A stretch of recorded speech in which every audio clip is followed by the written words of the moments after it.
Thank you very much, Speaker, and I am glad to be able to stand in this House as the official opposition Shadow Minister of Transportation, and I am also glad to see familiar faces. We just hung out on Zoom not that long ago, and so welcome to Sean Ellenberger, the President of Ontario Federation of All-Terrain Vehicles, and VP Teresa Hebb, and I see Denise and Noah from on screen. It wasn't our first conversation, and this isn't the first conversation that folks have had about improving our trail system. And Speaker, people love the outdoors in Ontario. We are so blessed to have such a fantastic and beautiful province. I am an enthusiastic camper. I'm very grateful for our provincial parks and our outdoor spaces, and here we are talking about another great way, and that is better utilization of our trails. We're debating a motion that says the Government of Ontario should work with the trail management clubs to establish a one-permit system for trails and that individual clubs be provided with an option to opt out. So, Speaker, I think I know what ATVs and UTVs and dirt bikes, I think I know what they all are. But I double-checked with the member from Mushkegowuk, James Bay, who showed me on his cell phone. He was showing me his favorites, showing me his pictures. So I got to see a picture of his grandbaby, and I got to see a picture of his UTV, and I'm not sure which one he was more excited to show me. But we're talking about clubs across the province, clubs for ATVs, snowmobiles, four-wheelers, dirt bikes, maybe others, but they are responsible for the trails in their area.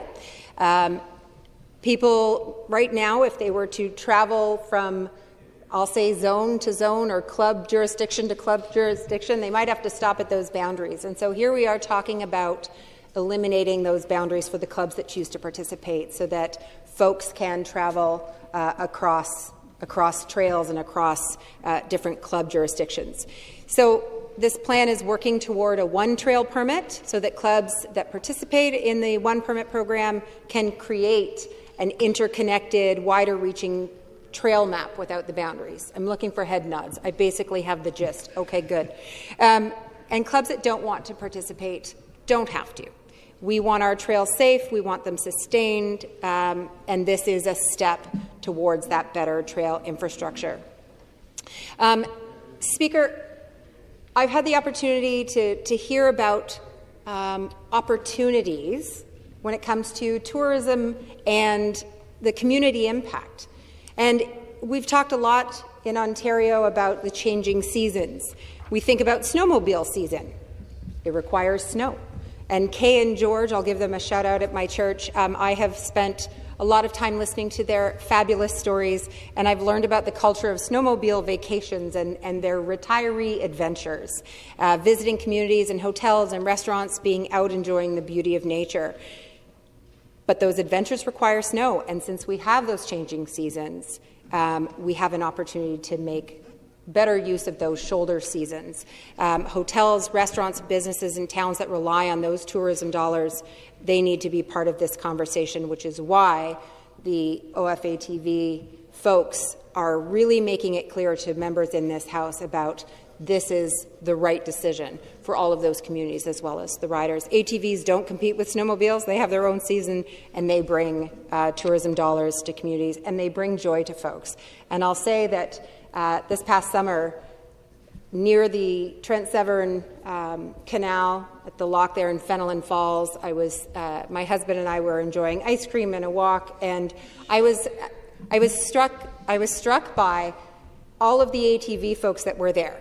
And you could see that they were arriving on the ATVs. They were also doing the same thing as everybody else who was showing up by car. It was actually the first time that I'd seen that infrastructure on the roads with the posted signage and smart decisions making best use of everybody's mode of transportation to be investing in communities. And so this is part of that.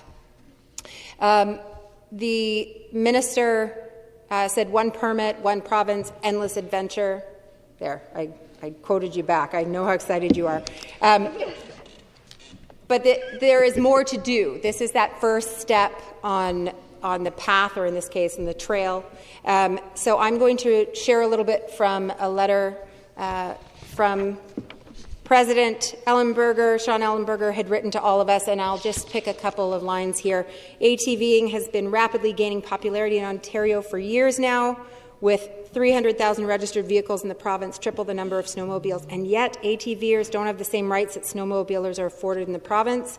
In fact, Ontario is the most laggard province in Canada when it comes to ATV-related legislation, despite ATVs accounting for 70% of power sport trail use, and the province being home to over a quarter of managed trails in the country.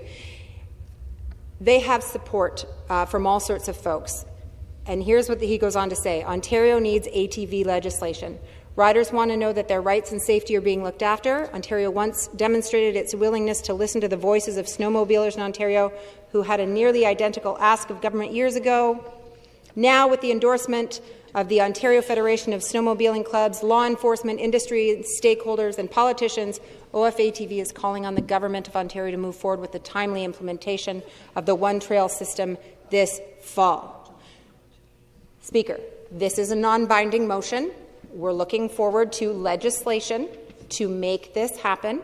Today's motion is on the right path, or rather the right trail, so let's get it in gear and let's make it happen. Thank you, Speaker. Thank you.